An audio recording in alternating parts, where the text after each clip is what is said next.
Governor A.K. बाला बायरोत airport तगी हनबा ngamdabadagi helicopter दा राजबाबन तमना लाखरे हाइरी थासगी कुनसिरु lily festival हौबा नुमित की पाव लौबा चटपा पावमी team अमदा महारेजिमेंट क्वाताबिदा अथिंगबा पीखिबा थौदोक्तुगी नोंगानबा तांग 28 दिल्लीदा चटखिबा मणिपुर की गवर्नर अजय कुमार बाला ngasi इम्फालदा हलकनी ताबदगी यामलबा मियामना तिदिम लंबीगी नागियता ngaiduna लेनखरे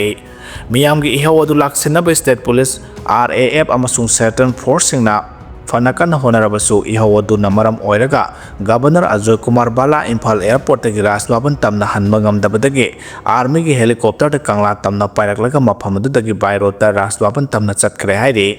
मणिपुर मनुंगदा मणिपुर थाबा गाड़ी चटपा यारोय हाइना मरी सुबा महारेजिमेंट इम्फाल उख्रुल लंबीगी ग्वालताबीदा अथिंगबा थमखिबा थौदोक अदुगा मरी लेनना गवर्नर ना मियामदा एपोलॉजी तौगदबनी मणिपुर के सिक्योरिटी एडवाइजर चीफ सेक्रेटरी अमसुंग मणिपुर पुलिस की DGP रिजाइन तौगदबनी हाइना कोकोमिना पुंग 9 की जनरल स्ट्राइक की खोंजंग संगसन खरबा मतों मखाताना सिविल डिसोबीडियंस मूवमेंट की खोंजंग संगसिलिबा सिगी मनुंगसना ngasi दिल्लीदगी इम्फाल तमना गवर्नर अजय कुमार बाला हलकनी ताबदगी तिदिम लंबीदा यामलबा मैरापाई बिसिंग अमसुंग वॉलंटियर सिंग थोलक्तुना तोंगान तोंगान प्ले कार्ड कया पाइदुना अमसुंग खोलाव कयासु लाउरगा लैखे गारीदगिना कैसांपाट फावबगी मफम कयादा मियामना खोंजंग संगसिनखिबदुना मरम ओइरगा गवर्नर हलकपदा असोयंगाम थोक्तनबा हाइदुना यामलबा सिक्योरिटी फोर्स सिंग लंबी असिगी मफम कयादा डिप्लॉय तौखे लोइदना थौदोक अदुना मुकनाबगी थौदोक कयासु थोखे लंबी असिगी क्वा कैथेल बाजारदा मियाम पुलप पुल्लगा सोरोक्तो थौरी तिंगदुना गवर्नर लाखपदा थटनबा फावबो होनबदगी सिक्योरिटी का मुकनाबा थोखे मदुदा सिक्योरिटीना अथिंगबा पीबदगी मियोय अमना मथंदा मखौरीदा थौरी लाक्सिनदुना सिजरगने हाइना खोंजंग फावबो चंगसिलकपदगी पुलिसना मियोय अदो कन्नबा होनखे लोइनना यामलबा फोर्स सिंगना इरांग अदुबु कंट्रोल तौखे खोंजंग अदुगी सरुक अमा ओइना महाइरोय सिंगना इम्फाल कॉलेज मपादा मणिपुर के सक्तम कायबि यारोय गवर्नर ना मियामदा लाले हाइजगदबने हाइना खोलाव कयासु लाउखे तिदिम लंबी मफम कयादा यामलबा मियामना गवर्नर हलकपदा खोंजंग संगसिनबा ngairaga lainakhiba aduna maram oiraga governor दिल्लीदगी इम्फाल एयरपोर्ट थुंगलरबा मतुंग बायरोता बंगलो तमना लाखपा ngamdabadagi आर्मी की हेलीकॉप्टर कंगला फाव तमना लाखे लोइनना मफम अदुदगी बायरोता राजबाबन तमना चटके हाइरे बोम थमजिलमले तेरा खोंसांबी ग्राम पंचायत वार्ड नंबर 1 लेबा MD कादिर कौवा मियोय अमगी युंगी बेरंदादा सखंगदबा सिंगना हैंड ग्रेनेड अमा थमजिलमले हाइरे प्रेसना फंगबा पावगी मतुंगिनदी बोम अदु ngarang नुमिदांग पुंग 13:09 ताबदा थेंगनरखिबने बोम अदु कनाना करी मरंगीदमक थमजिलमबनो हाइबदु हौजुक फावबगी ओइना चपचाना खंगद्रे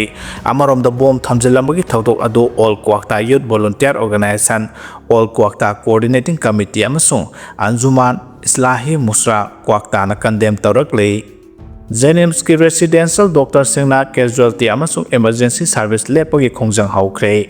जेनिम्स द PG तंबगी एडमिशन फी लुपा लाख अमदगी लुपा लाख अहुमदा हेंगलखिबबु यानिंगदबु फोंदोक्तुना हॉस्पिटल असगी रेसिडेंशियल डॉक्टर सिंग ngasiदगी कैजुअलिटी अमसुंग इमरजेंसी सर्विस लेपगी खोंजंग संगसिनबा हौख्रे खोंजंग असगी मतंगदा डॉक्टर अंगोम राकेश कौबा जेनिम्स की रेसिडेंशियल डॉक्टर ना फोंदोखिबदा जेनिम्स द सही अहुम PG तंबगी एडमिशन फी असि लुपा लाख अहुमदा हेंगलखपगी थौंगसी यानिंगदबा फोंदोक्तुना हौकिबा तांग 22 हॉस्पिटल असगी OPT सर्विस की थबकसिंग लेप्तुना खोंजंग संगसिनदुना लाखिबने ममांगददी PG तंबगी एडमिशन फी असि लुपा लाख अमखक्तंग ओइरंबने अदुबु लुपा लाख अहुमदा हेंगलखिबसि यानिंगदे हाइना रेसिडेंट डॉक्टर सिंगना संगसिलक्लिबा खोंजंग असिदा मरी लेनबो ऑथोरिटी सिंगदगी पॉजिटिव रेस्पॉन्स अमता लाखपा लैते मसिना मरम ओइरगा जेनिम्स दा लैरिबा रेसिडेंशियल डॉक्टर सिंगना कुपना खनरबा मतुंगदा ngasi कैजुअलिटी इमरजेंसी सर्विस लेपगी खोंजंग असी संगसिनबा हौखिबने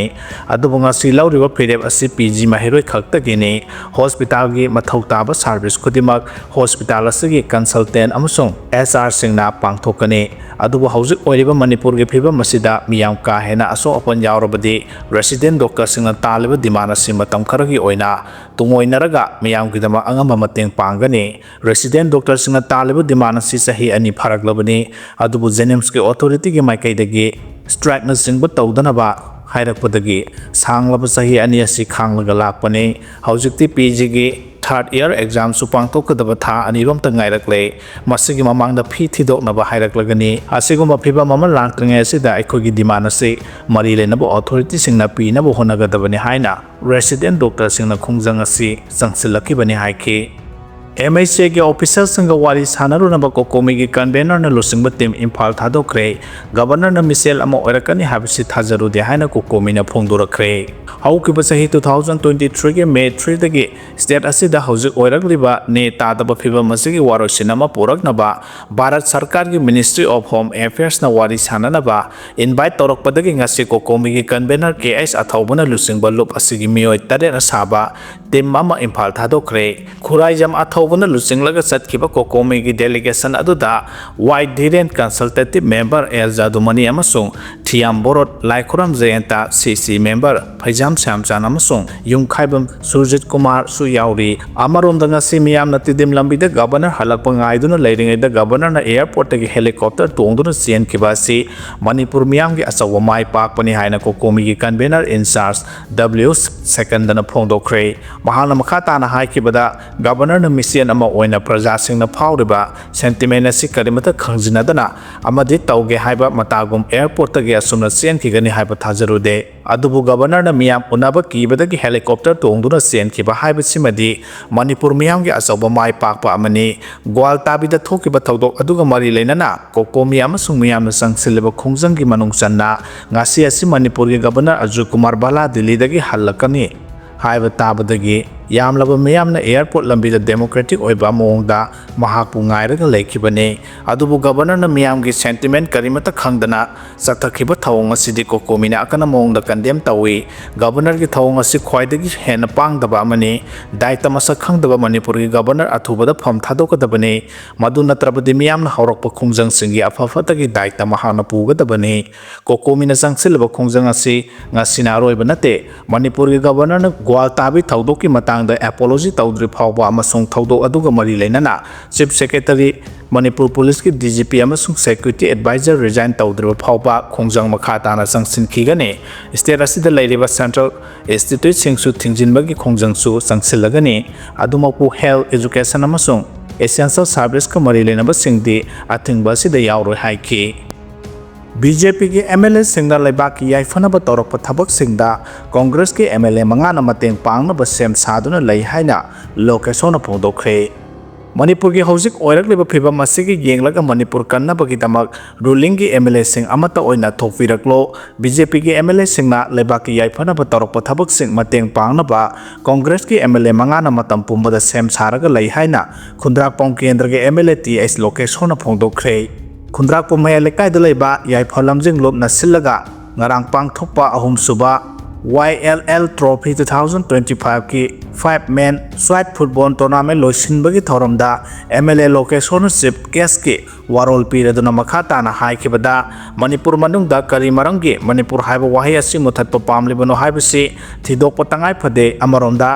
MST bus ta thariba manipur haiba wahi lokthokhan kibadasu kari maramgi no haiba hojik lengak semgani haina chen songleba MLA singda hanglingi haina phongdokhe hojik oiriba phiba masida ruling gi MLA sing adum tumina leiribra center na lorokpa khongthang singda tumina leithokpagi matam adu natrabani manipur haiba wahai muthat ki hairabadi manipur asi india ki saru ama natre haibadu proof tawgadobani manipur haiba wahai lokthokhan kiba dugi matangda ruling gi MLA sing na kari maramgi damak governor da wakat pangamdribano tangai phadrabadi imalaiba ki damak khalaga congress ki MLA manga yauna miyamgi mihut oibadagi toklasi harabasu aikoi sem saduna leire haiki manipur thabi yaro haba wafam ama lagribasi tarani lobagi mahut aikoi amata oina thengnamina pa mathau tai congress ki MLA manga de hiramasida mating phudokpagi pambai leite maramaduna punna thengnamina si harabadi hojik leiriba ruling gi MLA sing tinthaba tawduna thopiraklo hojik leiriba apunba MLA niphumapan asina governor gi mafamda jatuna oirakliba phiba masigi matangda punna wakat minasi haiba sida